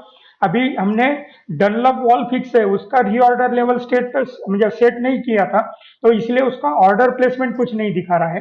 सिर्फ फॉर एग्जांपल अभी तो यहाँ पे गिने चुने 4-5 प्रोडक्ट है, तो ये रिपोर्ट दिखने में बहुत ही अच्छा ब्यूटीफुल दिख रहा है। लेकिन सिर्फ फॉर एग्जांपल मेरे पास 200, 500, 1000 आइटम है, और रोज का अगर मैं 1000 आइटम का अगर लिस्ट देखते बैठूंगा तो शायद मैं सोच नहीं पाऊंगा कि ये रिपोर्ट कितना कारगर है या कितना मेरे लिए यूजफुल है। तो उसके लिए टैली ने आपको एक ऑप्शन दे रखा है, आपके राइट हैंड साइड में ना एक रीऑर्डर ओनली करके एक ऑप्शन आता है। आप जैसे ही इसको क्लिक करेंगे तो देखिए वो जो इसका था डनलप वॉल फिक्स वाला जो प्रोडक्ट है वो हाइड हो गया, क्योंकि उसका रीऑर्डर है ही नहीं है, तो वो फालतू में स्क्रीन के ऊपर दिखा के और उसकी जगह ब्लॉक करने में फायदा नहीं है। तो टैली के अंदर हमारे पास ये फैसिलिटी अवेलेबल है। तो इसमें ये क्या करता है कि as a owner of the organization या as a decision maker of the organization, वो आपको क्या हेल्प करता है कि पूरा जो आपका शॉप ये जो है स्टोर्स रूम है, रॉ मटेरियल स्टोर बोलो या फिनिश गुड स्टोर बोलो, तो उसका पूरा इमेज आपको यहाँ पे लाके दे देता है। तो आपको उसके लिए फिजिकली स्टोर्स रूम में जाके और उसको समझने की जरूरत नहीं है कि भाई यार ओपनिंग कितना था, कितना आया, कितना गया। तो ये रिपोर्ट ही आपको यहाँ पे दिखाई देगा कि भाई कितना क्लोजिंग स्टॉक था, ऑर्डर्स इन हैंड कितना है, कितना पीओ हम लोग दे चुके हैं, और कितना मटेरियल हमको मंगाना चाहिए। ये पूरा जस्ट एट अ क्लिक दिखता है।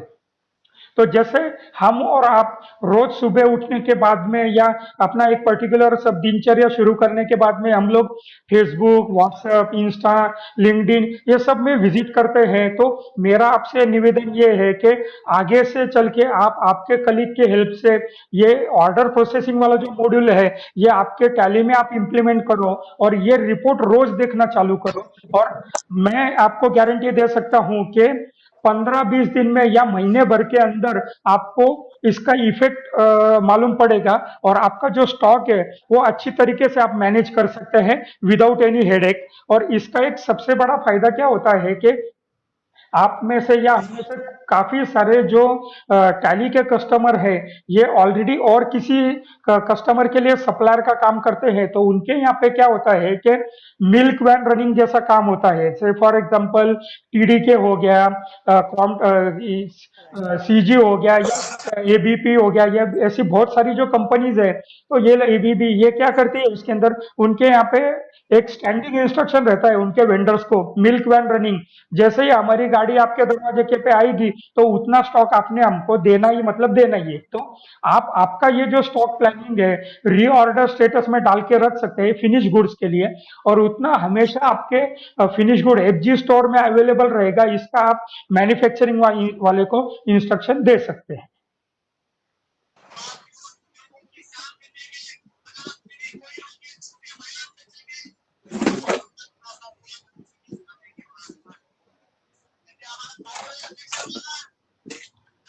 नाउ यहाँ पे अभी एक 5 मिनट का मैं ब्रेक लेता हूँ। अगर आपके पास कोई क्वेश्चंस है या कोई सवाल है तो आप चैट बॉक्स में टाइप कर दीजिए, तो मैं उनको एड्रेस करने की कोशिश करता हूँ।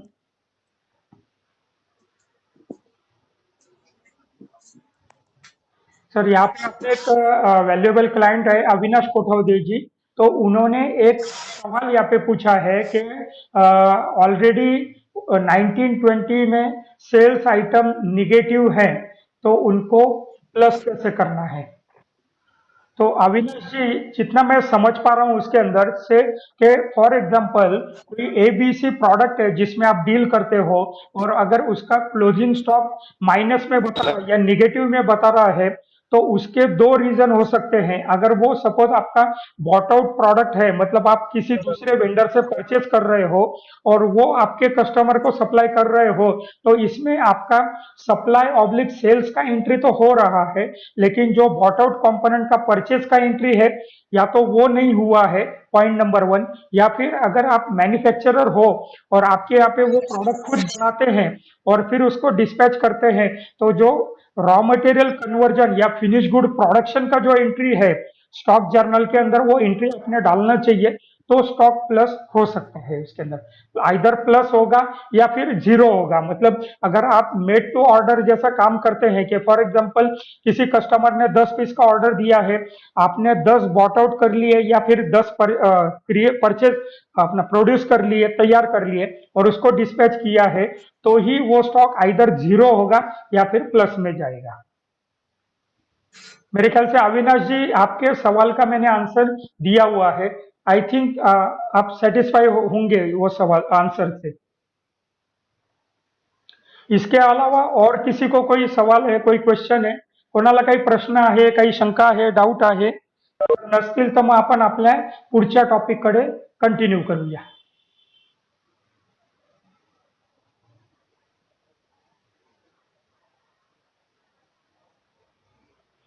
अजून कोणाला काही प्रश्न आहे, डाऊट्स आहेत, क्वेरीज आहेत, क्वेश्चन्स आहेत? No sir. Very good ji. चालेल, आता आपण आपल्या आजच्या दिवसाच्या शेवटच्या टॉपिककडे आपण वळतो आहे। मग त्याच्यानंतर एक final question and answer Q&A session आपण घेणार आहे। कस्टमर मैनेजमेंट आज की डेट में know your customer to manage business efficiently. See lockdown pandemic के चलते आज हमारे यहाँ पे भी नहीं है, पूरे विश्व भर में यही सिचुएशन है कि अभी हमारे कस्टमर कौन होंगे। क्या हमारे जो एग्जिस्टिंग कस्टमर है वो कंटिन्यू रहेंगे, वो कस्टमर हमको छोड़ के जाएंगे, नए कस्टमर आएंगे या क्या होगा। तो बेसिकली कस्टमर मैनेजमेंट ये सबसे ज्यादा हमारे लिए जरूरी बनता है। तो सबसे पहला एक ये है कि भाई कस्टमर मैनेजमेंट में योर मैजिक क्या है कि top customer who is buying regularly and paying on time, it's in your mind और maybe maintaining manual. Second concept है payment performance, outstanding of your customer, pending payment etcetera would have managed manually. Outstanding and reminders, phone calling, sending emails, salesman visiting personally to collect the payments. Now let us see how automation can help. Automation will help you to manage your customer more efficiently. सबको मेरे ख्याल से tally की screen दिखाई दे रही होगी, right? से अभी for example customer management में मुझे सबसे पहला ये देखना है कि आज की डेट में कौन से कस्टमर के पास में मेरा कितना आउटस्टैंडिंग है और वो कितने दिनों से आउटस्टैंडिंग है। तो अभी बहुत ज्यादा डिटेल में एक्सप्लेन न करते हुए पर कुछ समय पहले एक बैंक ने नासिक अंबड़ एरिया में एक मीटिंग लिया था एमएसएमई वालों का, और उनको जैसे ही टी ब्रेक होने के बाद में उनके ऊपर एक बॉम्ब डाल दिया था और उनको बोला था कि भाई आज से आगे आपका ओडी फैसिलिटी, ओवरड्राफ्ट फैसिलिटी बंद हो जाएगा। तो सब जितने भी पार्टिसिपेंट थे उन्होंने एक ही सवाल पूछा कि सर क्या सिर्फ ये बताने के लिए आपने हमको यहाँ पे बुलाया था। तो बैंक मैनेजर ने बोला नहीं नहीं सर, ये ऐसा नहीं है उसके अंदर, पर एक थोड़ा सा लॉजिक आप समझने की कोशिश कीजिए उसके अंदर कि जो आपका पीओ टर्म है या परचेज ऑर्डर का जो टर्म है, अगर उतने टर्म के अंदर अगर कस्टमर पेमेंट नहीं देता है तो इसका मतलब ये हो रहा है कि जो कुछ भी आप फंड्स मैनेज कर रहे हैं ये आप आपकी ऑर्गेनाइजेशन के लिए न करते हुए वो कस्टमर के लिए आप मैनेज कर रहे हैं, पॉइंट नंबर 1। और दूसरा एक ऐसा है कि अगर मुझे ये देखना चाहिए उसके अंदर कि भाई कौन से ऐसे मेरे कस्टमर है कि जो लगातार पेमेंट या तो लेट देते हैं या टाइम पे नहीं देते हैं, तो ये भी मुझे पता रहना चाहिए ताकि अगले बार जब हम उनके साथ डील करेंगे तो थोड़ा सा हमको प्लानिंग करके काम करना चाहिए। तो अगर ये ब्यूटी या ये ऑटोमेशन अगर टैली में मुझे देखना है तो इसके लिए यहाँ पे हमारे पास रिपोर्ट अवेलेबल है, display statement of accounts, outstanding और से फॉर एग्जांपल ग्रुप, और उसके अंदर से फॉर एग्जांपल सन्ड्री डेटर्स। तो आपने जैसे ही ये रिपोर्ट ओपन कर लिया तो ये रिपोर्ट में क्या दिखा रहा है मुझे कि भाई टोटल जो कस्टमर्स हैं, तो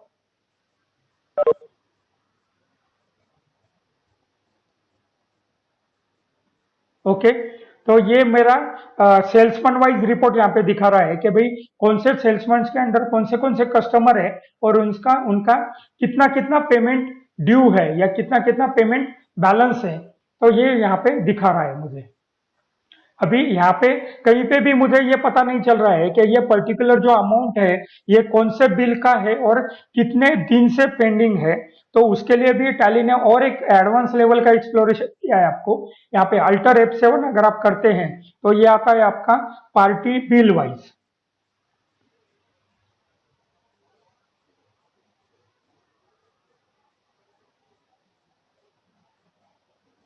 तो इसमें अभी क्या क्या दिखाएगा वो कि हर एक पार्टी का कौन सा बिल है, उसका बिल का डेट और उसका जो अमाउंट पेंडिंग है वो total from date of invoice कितने दिन से पेंडिंग है, ये यहाँ पे मुझे वो दिखाएगा। हॅलो दिसत नाही. स्क्रीन दिसत नाही सर. हाँ एक मिनट एक हो, मिनट त्याला complaint केली. Work field in, Netflix in work. दोन. Work field.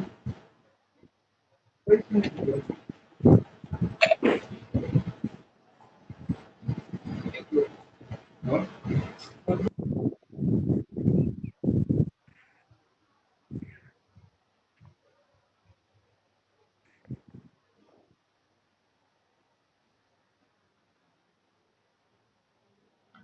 शुभम टॅलीची स्क्रीन दिसते आता? नाही नाही दिसत. दिसतच. टॅलीची स्क्रीन नाही येते? नाही नाही नाही नाही दिसत. बरं एकच मिनिट.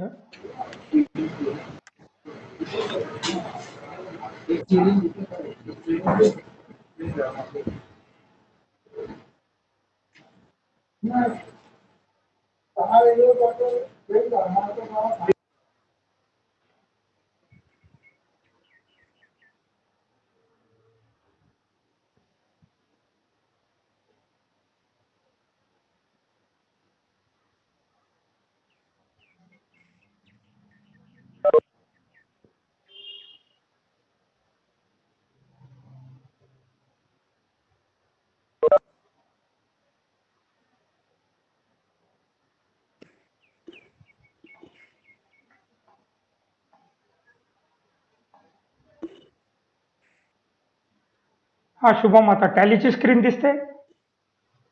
हो दिसते दिसते. दिसते ना? ओके. तर डिस्प्ले, त्यानंतर स्टेटमेंट ऑफ आउटस्टँडिंग, नंतर आउटस्टँडिंग आहे आणि मी ग्रुपमध्ये येतो आहे. माझे सन्ड्री डेटर्सला घेतलं, त्यानंतर इथे मी एक्सपांड केलं आहे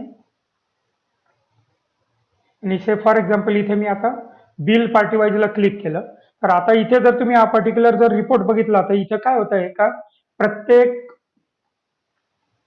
आता इथे दाखवतोय कसे फॉर एक्झाम्पल आकाश डिस्ट्रीब्युटरचे टोटल 5 बिल पेंडिंग आहे, तर त्या केसमध्ये त्याची ओपनिंग अमाऊंट किती आहे, पेंडिंग अमाऊंट किती आहे आणि टोटल जी काही पेमेंट आहे हे ओव्हरड्यू किती दिवसापासून झालेलं आहे हे इथं दाखवतोय.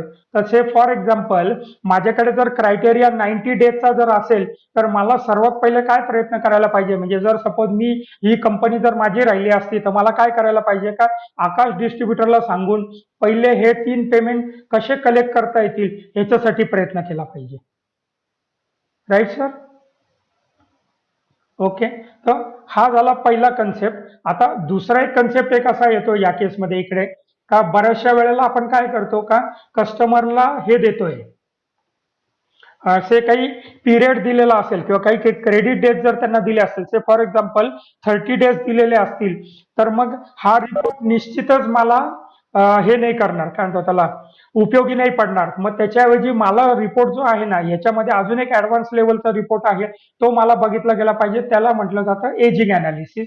आणि suppose for example ageing by due date आणि सपोज तिथं मी टाकलं 30, 60, 90 आणि सपोज मला फक्त एवढंच बघायचं आहे. तर आता इथे बघा हा जो रिपोर्ट आहे तो अजून ड्रिल डाऊन झाला आणि वेगवेगळ्या बकेट्समध्ये आता त्यांनी मला द्यायला सुरुवात केलेली आहे का टोटल पेंडिंग अमाऊंट किती आहे, त्यापैकी लेस दॅन 30 किती, 30 टू 60 किती, 60 टू 90 किती, मोर दॅन 90 किती आणि ऑन अकाउंट किती. तर हे अजून एक बायफर्केशन मला मिळतंय. तर जर सपोज तुम्ही या रिपोर्टच्या बॉटमला जर बघितलं तर ही टोटल अमाऊंट एवढी मोठी आहे, पण ही ही बायफर्केट झाल्यानंतर मला पर्टिक्युलर डेटच्या बकेटमध्ये दाखवतो. लेस दॅन 30 किती, 30-60 किती, 60-90, 90 मोर दॅन 90 किती, ऑन अकाउंट किती, याप्रमाणे हा रिपोर्ट आपल्याला इथे ऑब्झर्व करता येतो. आय होप हा कन्सेप्ट आता इथे क्लिअर झालेला असणार आहे.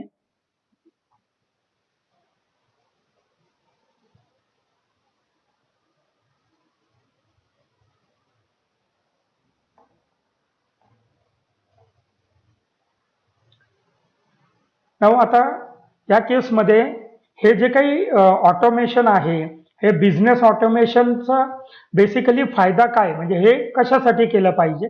तर सर्वात पहिले एक आहे का, as a owner of the organisation financial reporting आणि अदर MIS रिपोर्ट्स मला मिळतात. जसे आता आपण बरेचसे व्हरायटीवाले रिपोर्ट आता आपण बघितले. त्यानंतर माझं कॅश ऑब्लिक फंड फ्लोची पोझिशन मला लक्षात येते. त्यानंतर टॅक्स रिटर्न आणि त्याची मॅनेजमेंट मला करता येते. See benefits of automation with Tally, easy GST billing आणि अकाउंट मॅनेजमेंट आहे, इफेक्टिव्ह स्टॉक मॅनेजमेंट आहे, simplified purchase and sales process आहे, कस्टमर मॅनेजमेंट आहे, MIS रिपोर्ट आणि टॅक्सेशन आहे. सी काळानुसार आपण सगळेच लोक बदलत आहोत आणि त्याचप्रमाणे आपले कस्टमर सुद्धा बदलत आहेत. पण ते बदलत जर असले तर त्याच्याप्रमाणे आपल्याला आपली सिस्टीम सुद्धा अपग्रेड केली पाहिजे आणि ती सुद्धा अपडेट केली पाहिजे. Say for example business practices change होत आहेत, people in your business change होत आहे. म्हणजे पूर्वी जे कस्टमर तुमचे होते, फॉर्च्युनेट इनफ का जर सपोज ते तुमच्याबरोबर कंटिन्यू राहत असेल तर ही अतिशय सुंदर गोष्ट आहे. पण त्याच्याच बरोबरीने मला काही नवीन कस्टमर पण जोडायला पाहिजे, नवीन काही एरिया पण एक्सप्लोअर केला पाहिजे. त्याचप्रमाणे तुमचं IT हार्डवेअर चेंज होतं आहे, त्यानंतर टेक्नॉलॉजिकली चेंजेस होत आहे, बिझनेस आणि टॅक्स लॉस चेंज होत आहे, software technology supporting business change होत आहे. तर जर आता ह्या सगळ्या गोष्टी जर चेंज होत आहे तर मग आपण आपलं टॅली सॉफ्टवेअर आणि ह्या गोष्टी का चेंज करायला नाही पाहिजे. तर माझ्या मते त्या सर्वात पहिले करायला पाहिजे आणि त्या सर्वात पहिले अपडेट पण झाल्या पाहिजे आपल्या. जर तुम्हाला जर सपोज हे रिअलमध्ये ऑटोमेशन जर तुमच्या टॅलीमध्ये जर करायचं असेल तर तुम्ही मला कॉन्टॅक्ट करू शकता किंवा माझी जी टीम आहे त्यांना कॉन्टॅक्ट करू शकतात. आणि त्याच्यासाठी आम्ही जे सपोर्ट देतो आहे त्याच्यासाठी आपलं एक डेडिकेटेड ऑफिस आहे, टेलिफोनिक सपोर्ट आहे, चॅट आहे, ईमेल आहे, ऑनलाईन सिस्टीमवरती सुद्धा टीम व्ह्यूअर, एनी डेस्क त्याच्यावरती सुद्धा आपण सपोर्ट करतो आहे. तर आज या सेशनमध्ये ऑर्डर टू कॅश O2C हे मी समजावायचा प्रयत्न केलेला आहे. त्याच्यानंतर स्टॉक मॅनेजमेंट आहे, कस्टमर मॅनेजमेंट आहे. तर ह्या स्वरूपाच्या गोष्टींवरती काही प्रकाश टाकायचा प्रयत्न केला आहे आणि मला खात्री आहे का आपल्यापैकी बरेचसे बिझनेस हाऊसेस येत्या काही काळामध्ये ह्याचा इम्प्लिमेंट करायचा प्रयत्न करतील. पण ते करत असताना जर तुम्हाला काही अडचण असेल तर मी, माझी टीम आणि हे सगळे लोक हे आम्ही तुम्हाला सपोर्ट करण्यासाठी उपलब्ध आहोत. तर आता जर आपल्यापैकी कोणाला जर काही क्वेश्चन असतील तर कृपया चॅट बॉक्समध्ये टाईप करा, तर त्यांचे मी उत्तर द्यायचा प्रयत्न करेन sir.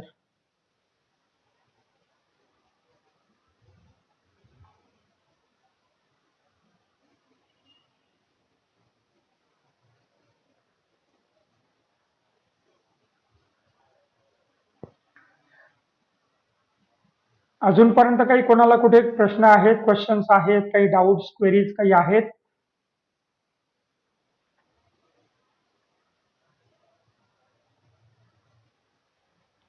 Okay, thank you very much for giving your valuable time.